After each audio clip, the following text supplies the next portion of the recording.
Yep. You should be working the canvas, and we're going through that a bit today. The canvas is there to basically brainstorm ideas that you have for your own idea.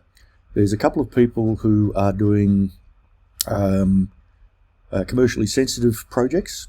Still should be doing the project or the device that they intend to develop through this capstone project, but we won't be sharing those with other people.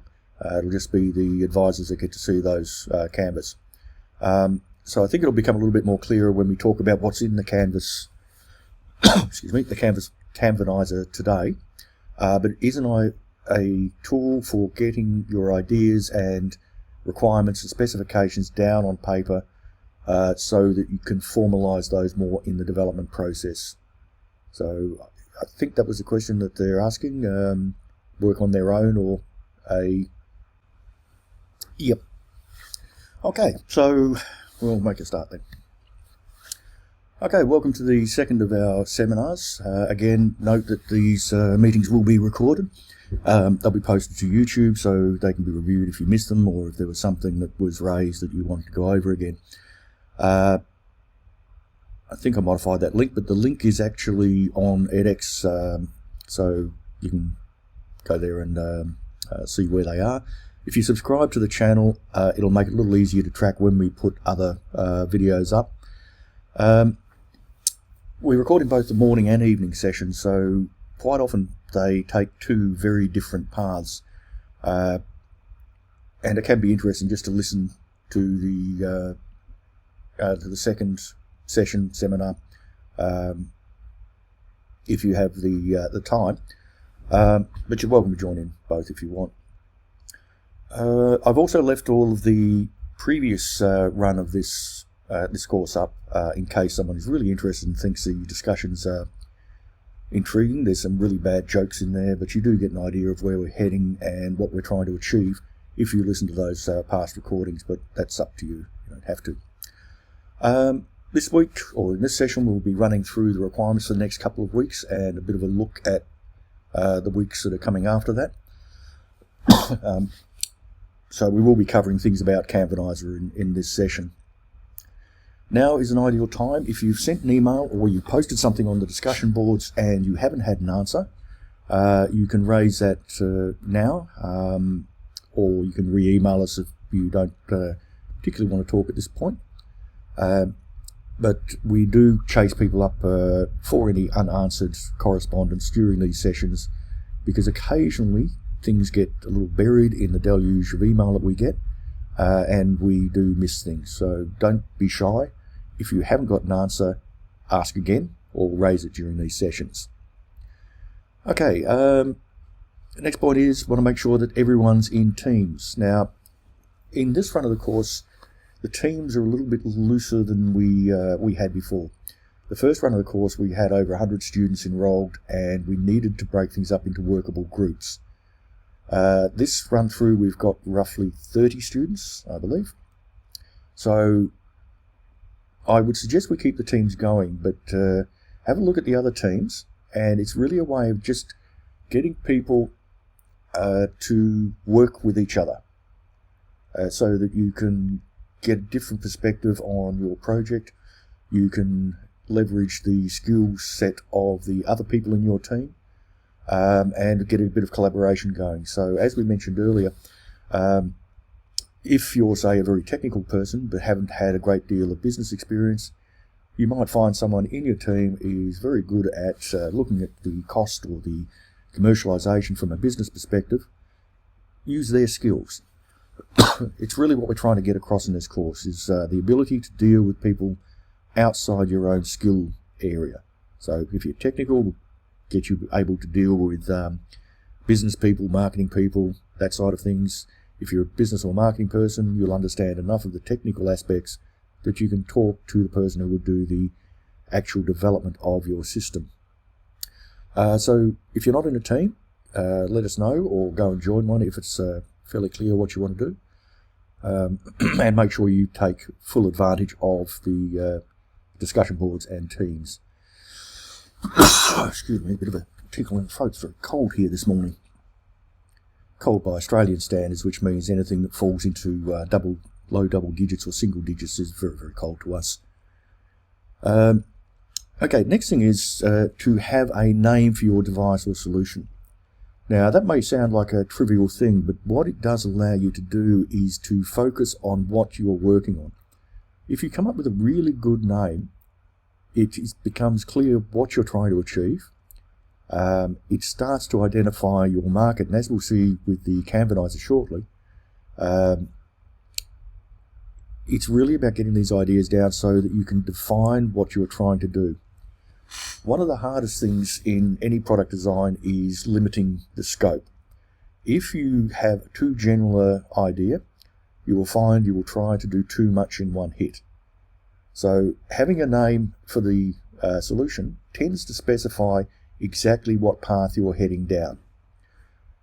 One of the example ones we used was coming up with a name for a device that will track pests in your garden.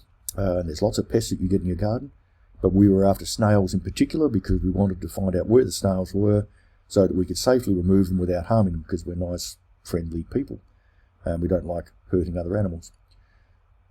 So we called it the Home Garden Snail Tracker. Now that limited us just by having a name to looking at snails only, not looking at the control of them, but looking at tracking them, so we didn't get scope creep leading us out into other areas, and helped us focus more on what we were trying to achieve within the project. So a name may sound trivial, but it actually does really help you focus on what you're trying to achieve with your solution. So in this session, we should try and talk about some names just from that identification point of view. Okay, so the plans for this fortnight. Excuse me. The main thing is to work on Canvanizer. Canvanizer, as I've mentioned, is a great tool for getting ideas down on paper. It allows you to start putting down the requirements, what you hope to achieve, prioritizing those milestones, and will lead into the development of your marketing and business plan. That is our next, we've got the video next, one of our further assessments. It will also help you write the script, if you're going to use a script, for the video that you will be producing. On Canvanizer, we need to identify the top 3 problems your IoT idea will address. And again, this is all about cutting the scope or limiting the scope of what you're trying to develop. And that's absolutely key. If you try and do everything, you won't get anything done. You need to identify the customers that you're targeting with your IoT idea. Again, this is critical. You need to know who would buy your device or who would use your device.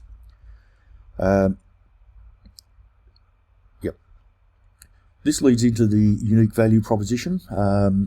It's a single compelling message about why your IoT is different and worth buying. So this is really how you're going to compete. Now, a bit later on, you'll be looking at your competitor analysis and trying to work out why what you're doing is different to what everyone else is doing. That's the unique value proposition. If I've already got an Apple iPhone, why would I go and buy a Samsung Galaxy? What is the single advantage of a Galaxy over an iPhone? And you need to identify this in the product you're trying to build.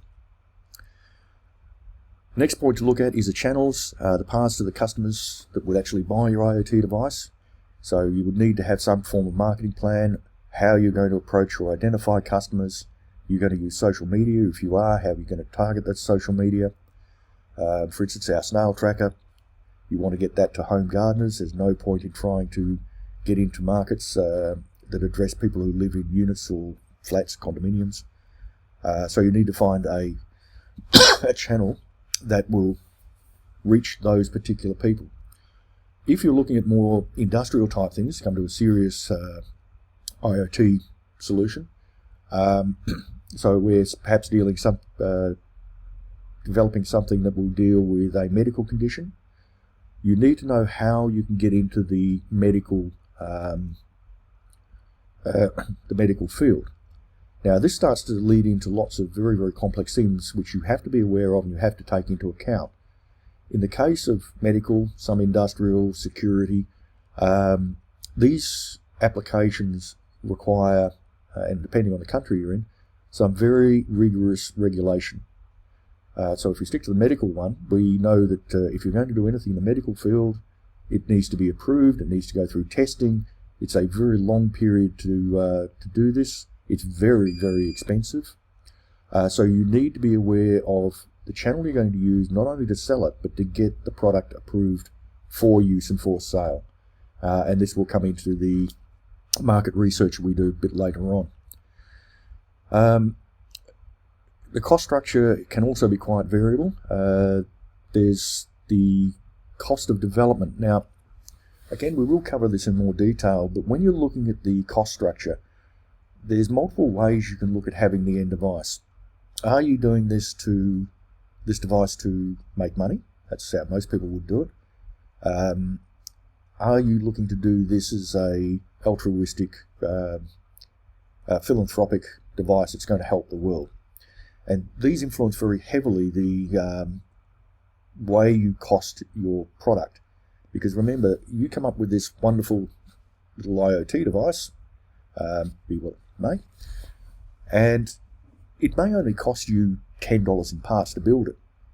However, if you look at all of the costs that were involved, there's your time in developing it. It's the other people's time in developing it when you go to commercialization. There's the cost of this course. You might want to recover that. There's the building that you've been using. It might only be your home, it might be a factory, it might be a normal office, for the time that you were developing the system. So all of those research costs have to be accounted for if you're going to produce something commercially. Once you've worked out what those overall costs are, so there's your salary for a year, there's the building rent, that might come to $200,000 or $300,000. You need to then amortize the total cost over how many of these devices you think you're going to sell. All right, so if the development cost was $100,000, you're going to sell 100,000 of these devices. They use $10 worth of material each. You need to add another $1 of material cost in to recoup your overheads of the development. And this can be very hard to calculate. But if you don't allow for it, and you're doing this on a commercial basis, then you're going to go broke, because you would have lost all of that investment in the R&D. The other approach is to do these as an altruistic project. Now, if you're going to do something that's going to make the world better, and you're not that interested in making money from it, you still should always look at recouping cost. But the costs that you incur can be calculated slightly differently. For instance, if you're developing a system at home, your overheads for your time, your building time, your rent, your power, may not need to be included in the development cost, because you would have paid those anyway, and it's your own time. So you would discount those from your end selling price. However, the parts you use to manufacture it and any manufacturing cost you would need to include in your selling price, because if you don't make sufficient money to keep the enterprise running, it's going to close down and your device is going to be no good to anyone because it's no longer supported. So even if you're looking at doing these things from an altruistic, make the world better perspective, you still need to make a profit. It's unfortunate in the system we work, everyone needs to make a profit so that you can keep running. Now, I work on several very large charities, including guide dogs, and we need to make a profit overall just so we can continue providing services to the people that we try to provide services to.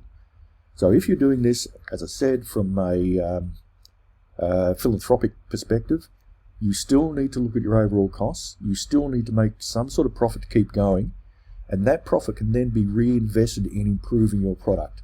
And that again is a key factor you need to look at. So you can't just do these for the physical cost of producing the device. You need to recoup some of the development costs so that that can be then reinvested in further development to keep your product up to date and provide the support. because you're going to have, and this is something we should mention, once your device goes out to market, you're not allowed to just sell it and then ignore it. In most countries, you will have the cost of warranties. You must provide some warranty with everything that you sell. It's not true in every country, but it's true in most countries, which means you're going to get devices which are faulty and returned, and you're going to have to cover the cost of those as well. So I spent a fair bit of time on the cost structure, but it is critically important, because if you don't get that right, looking at the reliability of your system, the mean time between failures, and the cost of repair or replacement, you're not going to be able to continue providing that service. Why does it do that to me? Okay, next point is the revenue streams. We'll try not to spend too much time on this, but there is lots of ways of funding things. You're going to have to cover the cost of your development, which we've already mentioned, but there are revenue streams to get you started. You can look at grants. If it's a philanthropic device, there's lots of opportunities around for that, particularly in the medical disability type sectors or even the sporting sectors. Or you can look at the other side, the commercial side, which is venture capitalists. Venture capitalists you've got to be very careful of, because they will take all of your good ideas and you'll end up with very, very little or nothing. So looking at the revenue, the funding for the development is something you should be aware of. Okay, moving further in Canvanizer, we have things like key metrics. These are the key milestones that you would come out with on your development. Something like a Gantt chart for measuring progress in the development itself.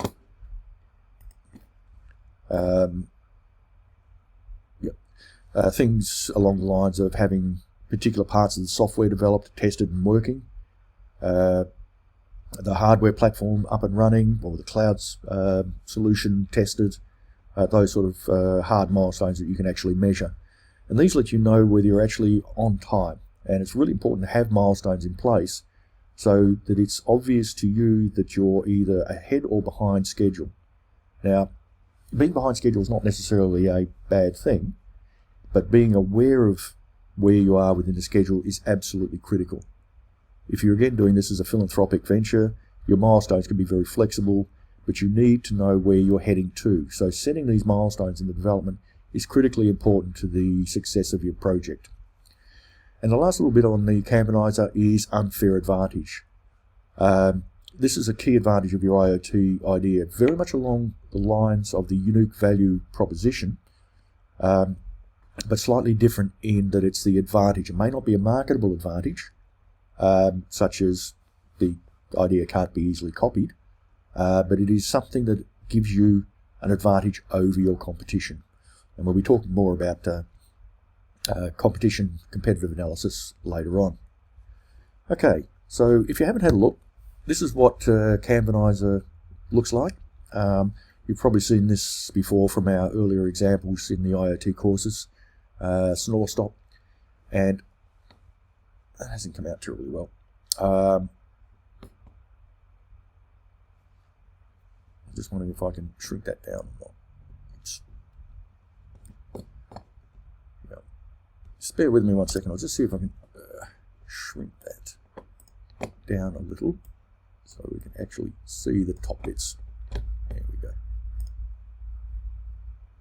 Okay, so you can see we've got those sections. We've got what is the problem. This is a short statement on what problem are you trying to solve. You have a solution. This is what you plan to do to solve the problem.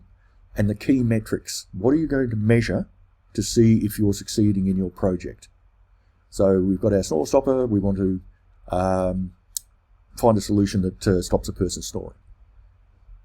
We have sensors to alleviate the, sensors to activate an alarm and get the snorer to roll over.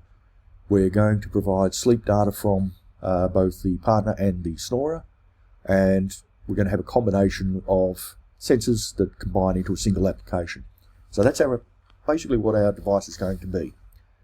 What it's going to do is our problem statement, And how are we going to measure if we're doing this correctly? That is done through the key metrics.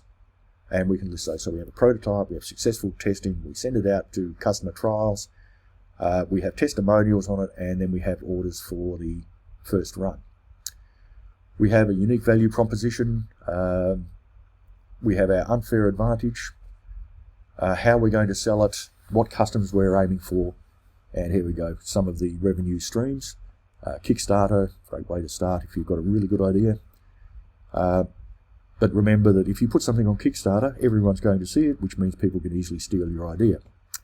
And we've got some revenue streams listed there. Okay, I don't want to go too much into that. We'll have questions and answers because, as I've mentioned several times, what we really want to do in these seminars is talk to you guys. So I'll move on to the next bit and we can talk about that a little bit later. Oh dear, I get lots of messages coming up. Just a heads up on the week 4 tasks, because you should be looking at those before we actually get there. Make sure you've joined a topic team and posted your idea to the discussion boards.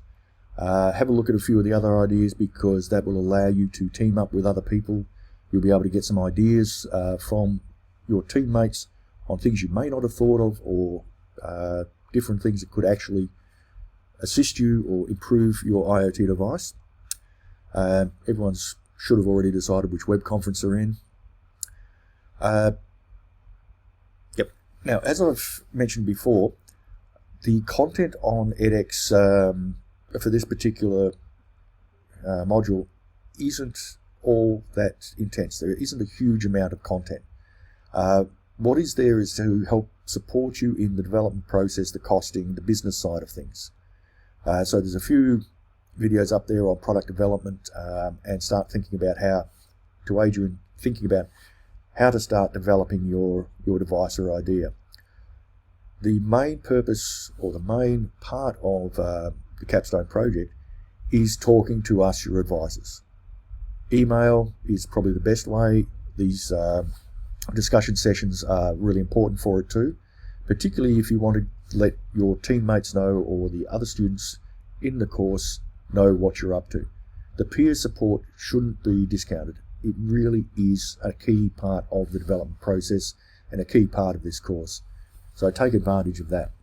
So watch those videos, but they are there only to support you in the process of developing your prototypes. Over the next week or so, you should have populated your Canvanizer template and submitted the link. This is the first graded assessment worth 10% of your total mark. So please try to make a reasonable effort on this. Make them as detailed as you can. Get as many ideas down there. We'll be able to provide you feedback whether this is a reasonable thing to be including, if it's out of scope. It'll help us a great deal in understanding what you want to do. So we'll be going through these as well. So please put a little bit of effort in. We had some really, really good ones from the last course, and they are extremely useful in building the rest of the accessible material that we'll be working on over the next few weeks. Okay, so let's start a discussion. As I said, this is one of the main things we try and do is get you talking, so we can find out what you're up to and help you out with the development of your project. So I'll hand back to Savash, who can look to see who's there, and I'll end this. This does take a bit of time. We did find this last time as well. People are a little shy to begin with, but it does get quite lively later on. Okay, well, I would suggest that you just join one of the teams. We've reduced the number, and when you're joining in, you've no doubt got a series of sensors or data streams that you're getting in. You can talk about those in general terms. So is it a high data rate? I haven't looked at what you've suggested yet. Talk about it in generalities, because no matter what the product is, all of this stuff really condenses back down to some very basic principles. The IoT is a whole bunch of things that sense your environment, transmit that data through some device, through another channel. It's then processed, it's displayed in a way that is useful to human beings, and then some action is taken. So it really doesn't matter what your own project is or your own product is, you are still going to be reading data, you will be doing some form of processing on that data, you'll be transporting that data, you'll have to secure that data, and you will have to take some action on that data. So talking in principles isn't going to give away your intellectual property, but you can still contribute greatly to what other people are doing. I think Simon was actually, or somebody was actually looking at Canvanizer, and their privacy rules aren't very good. Okay, good, yeah. So producing it, if you're concerned about the privacy issues in Canvanizer, create one in PowerPoint or Visio or any drawing package you like, and submit it to us that way. That's not an issue. It's the idea behind Canvanizer and these really design science type products. They're a tool only, and you always use a tool that is best suited to what you're trying to do. Canvanizer is a great free example, and there are quite a few others around, and it's just really making use of the tool that is best suited to the application that you have. So if you want to draw it up in some other package, great. It's what you're most comfortable with. The Canvanizer privacy, if you're doing this specifically to create a commercialized product, I would, as Simon has found out for us, not use Canvanizer, and do it in some other locally produced manner. Anything you send to the advisors won't go any further anyway without express permission. When I wanted to talk about the vet horse monitoring, I did speak to the gentleman who was developing that, and he was very happy to share the information. We have a Canadian father and son who did things with us in the last course. They're very close to actually commercializing their product now, and we never mentioned anything about what they were developing and still haven't. So it really depends on what you tell us how you want to do it. If it's something that's not particularly tricky or already exists out in the market and you're just making improvements on it, it's probably fine to share it with everybody, because unless you're going to actually try and make a lot of money out of it, or try to make money out of it, then there's no harm in other people having the same solution. I will admit that everything we do in our group at Curtin, we give away. We do everything as copyleft, which is an interesting way of doing things. Copyleft is the opposite of copyright, in case you don't know. It means that nobody can ever copyright it and make money from it. But we do that because we're actually paid as a university to develop this stuff and propagate the information or the knowledge that we develop.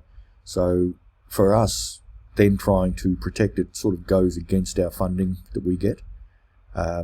Admittedly, we work in the disability sector, which is a little bit different, where you're trying to do good rather than make money.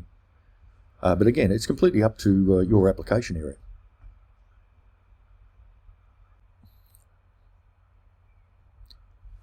Yeah, on the networking side, that probably best talking to me, so we can discuss what protocols you want to use, and the pros and cons of different sorts.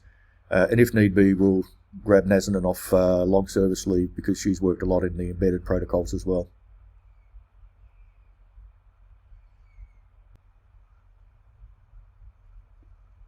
Yes, all the different platforms we have to use. I have to keep about 4. Yeah, I've got some staff are using Jabber, others using Teams, others are using WebEx Teams. We've got WebEx itself, and a lot of people still using Zoom. Obviously, people who like to broadcast their meetings. Yeah, I tend to like Apple stuff because, well, actually this comes into fit for purpose. When it comes to having a phone, which I use as a phone, I always stick to Apple because it's the easiest to use, it's the easiest to do the job it is meant to do. However, we also, and David McMeekin's the expert in this part, do a fair bit of development of apps. We do lots of logging using mobile phones because they're cheap and easy to use as a logging and storage device. Personally, if I'm writing software, which I don't do terribly often anymore, I don't write it on one of these. I would write it on an Android because you've got full and open control of everything. With these, you've got a closed system. So from a user's perspective, Apple, developer's perspective, open. And that, again, is fit for purpose. Thank you. And that really brings up a good point about the various stages of prototyping. So Savash was mentioning that you can use a very standard platform, such as an Arduino, Raspberry Pi, PIC, or any of the others that are available, as your proof of concept. Once you've shown that the idea that you have is feasible and may actually be solvable, then you can go into the prototyping stage. And this assists with one of the fairly new scenarios in product development that a lot of people are jumping on board with, and that's the fail fast, fail often. And this means you try things out very quickly, slap something together, see if it's the proof, the concept will actually work. If it isn't going to work, you abandon that idea very quickly and you move on to the next thing. So you don't invest huge amounts of time in products or product development that has a very high chance of failure. And because of the way the technology is at the moment, this is quite a feasible approach to development. So never be scared of failure, it's a good thing. All right, well, we'll see if anyone else has any other questions, but thank you for coming along this morning. I hope you found some of it informative. But just as a reminder, please get on with the Canvanizer. If you have any queries, email or use the discussion boards, and we'll see if we can help you out. I will post this video much earlier than I did the last one. I just had a few things come up that were rather urgent. Right, thank you very much. Okay, well, thank you everyone. See you in a couple of weeks, but please feel free to write to the IoT Capstone email address if you have any questions. I'll reiterate again, the main way we are running this course is the interaction between not only yourselves as the students and the peer support, it's talking to us to help develop your idea. We're here to support you through the process. All right, so don't be shy.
No, it's an edX submission.